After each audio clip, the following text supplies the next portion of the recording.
சாட்டை துரைமுருகன் தொடர்ந்து விஜயை விமர்சிச்சுட்டு வராரு. அவர் பங்கேற்கிற எல்லா விவாத நிகழ்ச்சியிலையும் தொலைக்காட்சி ஊடக நிகழ்வுகள்லையுமே கடுமையாக விஜயை தாக்கி பேசுகிறாரு. இன்னைக்கு வரைக்கும் தாவேகால சாட்டை துரைமுருகனை சமாளிக்கிறதுக்கு ஒரு பேச்சாளர் இல்லை. இப்படிப்பட்ட சூழலில் சாட்டை துரைமுருகனை தனி மனித தாக்குதல் செஞ்சு ஆபாச வார்த்தைகள் போட்டு அவரை திட்டி அவரை முடக்கிடலாம் அப்படின்னு அவங்க நினைக்கிறாங்க.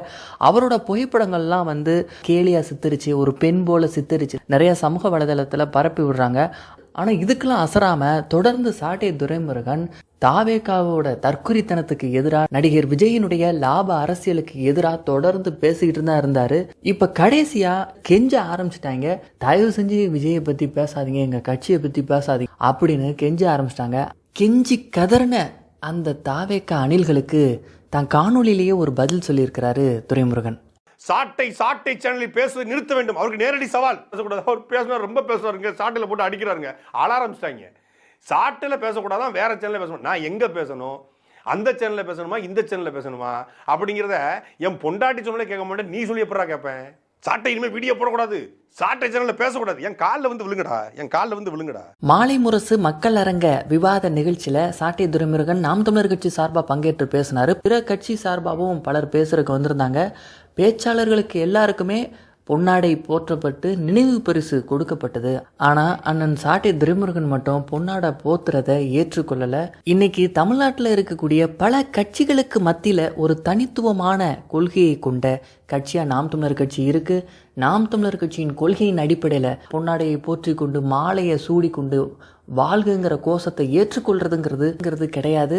நாம் தமிழர் கட்சியினுடைய தலைவராக தலைமை ஒருங்கிணைப்பாளராக அதை அண்ணன் சீமான் பின்பற்றுகிறார். அவருடைய தம்பியாக சாட்டை துரைமுருகனும் அதை உணர்த்தி இருக்கிறார்.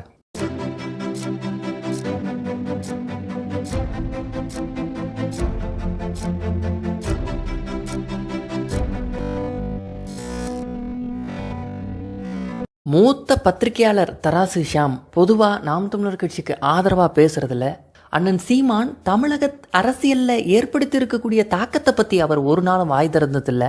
அப்படிப்பட்ட தராசு ஷாமே ஒரு விவாத நிகழ்ச்சியில் சொல்கிறாரு, சீமானை புறந்தள்ளிட முடியாது. இந்த 2026 சட்டமன்ற தேர்தலில் அப்படி நம்ம சீமானை புறந்தள்ளிட முடியாது. 10% வாக்குகளை நாம் தமிழர் கட்சி வச்சிருக்கு அப்படின்னு சொல்கிறார். இன்னும் தேர்தலே அறிவிக்கப்படலை.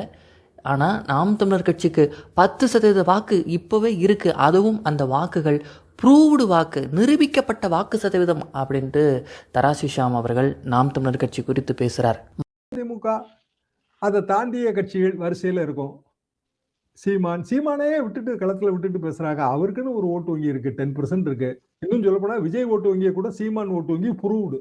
ஆமா, என்ன நடக்குதுங்கிறத அடுத்தடுத்த நாட்கள்ல தான் பாத்துக்கிற முடியும்னு நினைக்கிறேன்.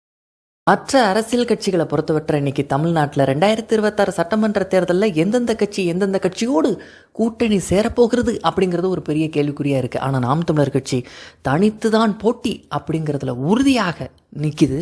மேற்கொண்டு வர சட்டமன்ற தேர்தலுக்கு வேட்பாளர்களையே அறிவிக்க தொடங்கிவிட்டது. 100க்கும் மேற்பட்ட வேட்பாளர்கள் நாம் தமிழர் கட்சியின் அண்ணன் சீமான் அவர்களால் அறிவிக்கப்பட்டிருக்கிறார்கள். அந்த வேட்பாளர்கள்லாம் களப்பணியில் மக்களை சந்தித்து ஆதரவு கேட்க தொடங்கிட்டாங்க. இப்படிப்பட்ட சூழலில் ஒரத்தநாடு சட்டமன்ற தொகுதியில் நாம் தமிழர் கட்சி சார்பாக வேட்பாளராக நிறுத்தப்பட்டு இருக்கக்கூடிய நடிகர் திருமுருகன் அவர்கள் அண்ணன் சீமானோட ஆணைக்கிணங்க வேட்பாளர் அறிமுக பொதுக்கூட்டத்தை நடத்துகிறாரு. அந்த பொதுக்கூட்டத்தில் பங்கேற்கக்கூடிய மக்களுக்கு தேநீரும் சிற்றுண்டியும் வழங்கப்படுது. இது பெரிய அளவில் பாராட்டப்பட்டிருக்கு. வேட்பாளர் அறிமுக பொதுக்கூட்டத்தில் பங்கேற்று பேசிய ஹுமாயூன் அவர்கள் அதை பாராட்டி பேசியிருக்கிறாரு. நாம் தமிழர் கட்சி கொஞ்சம் பணக்கார கட்சி ஆயிருக்கும் போது கூட்டத்துக்கு டீ ஸ்நாக்ஸ்லாம் தர்றாங்க. முதல்ல நான் தமிழ்நாட்டில் ஒரு திருமண கூட்டத்தில் ஸ்நாக்ஸ் வழங்கப்பட்ட ஒரு கூட்டம் தம்பி திருமுருகன். தமிழ் சினிமாவில் இயக்குநர்களாக இருக்கக்கூடிய பலருக்கு அண்ணன் சீமான் மேலே ஒரு அன்பு, ஒரு பாசம் இருக்குது.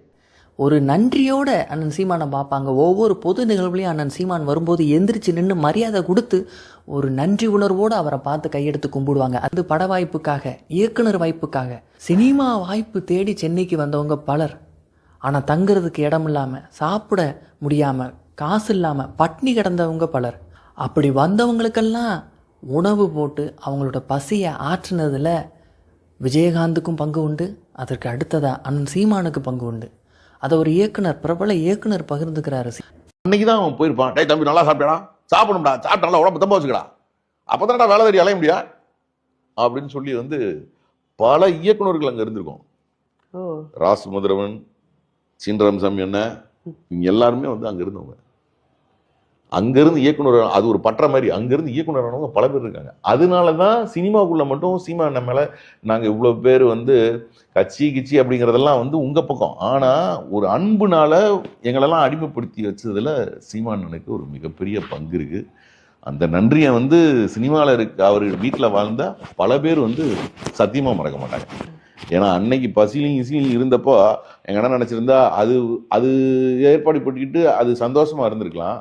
அப்பயும் எங்களோட சேர்ந்து ஏதாவது ஒரு கஷ்டத்தை அனுபவிச்சுக்கிட்டு எங்களோட தான் படுக்கும், எங்களோட தான் தூங்கும். ஆனால் வந்து டெய்லி போய் யாரையாவது வந்து அவங்கள வந்து ஒரு வேலை பார்த்து அங்கேருந்து டிஸ்கஷன் போகும், அங்கேருந்து பணத்தை வாங்கிட்டு வரோம், அங்கே வாங்கிட்டு வந்து எங்களுக்கு தான் சாப்பாடு. தமிழ்நாட்டு அரசியல்லையே, ஏன் இந்திய அரசியல்லையே இப்போ இருக்கக்கூடிய அரசியல் தலைவர்களில் இளைஞர்களை தேடி தேடி போய், மாணவியர்களை தேடி தேடி போய் பேசக்கூடிய ஒரே அரசியல் தலைவர்னா அது அண்ணன் சீமான் தான்.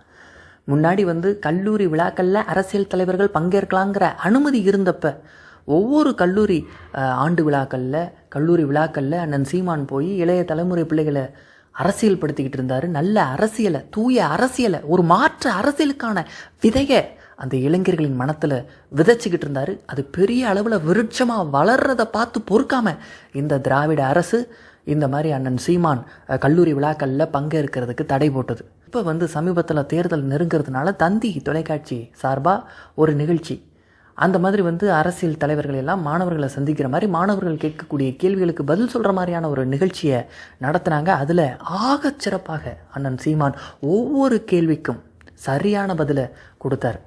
அதே போல் மின்னம்பலம், இப்போ யூடியூப் சேனல் மின்னம்பலம் மூலமாக மாணவர்களுடன் தலைவர்கள் அப்படிங்கிற ஒரு தலைப்பில் எல்லா அரசியல் கட்சி சார்பாக இருக்கக்கூடிய ஒரு தலைவர் வந்து மாணவர்கள் கேட்கக்கூடிய கேள்விக்கு பதில் சொல்லணுங்கிற அந்த நிகழ்ச்சிக்கு அந்த சிலர் வந்து பயப்படுவாங்க, மறுப்பு தெரிவிப்பாங்க.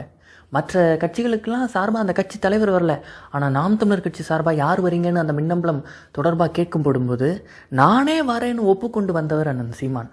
அப்படி கேள்விகளை பார்த்து கோழைத்தனமாக ஓடுபவர் அல்ல அண்ணன் சீமான். ஒவ்வொரு கேள்விகளையும் அதற்கான சரியான பதிலை கொடுக்குறவர். மற்ற தலைவர்கள்லாம் சமாளிப்பாங்க கேள்வியை, இந்த கேள்வி எப்படி சமாளிச்சுட்டு அவங்க பதில் சொல்லும் போதே நமக்கு தெரிஞ்சிடும் இது சரியான பதில் இல்லை, இவர் மழுப்புறாரு, இவர் சமாளிக்கிறாரு, இவர் வந்து தப்பிச்சு ஓட பார்க்குறாரு, இவர் பழி சுமத்துறாரு, வேற ஒருத்தர் மேலே பழியை சுமத்திட்டு தன்னத்தை காப்பாற்றிக்க பார்க்குறாரு அப்படின்னு நமக்கு தெரிஞ்சிடும். ஆனால் அண்ணன் சீமான் ஒவ்வொரு கேள்விக்கும் சரியான ஒரு பதிலை கொடுத்துருக்கிறார்.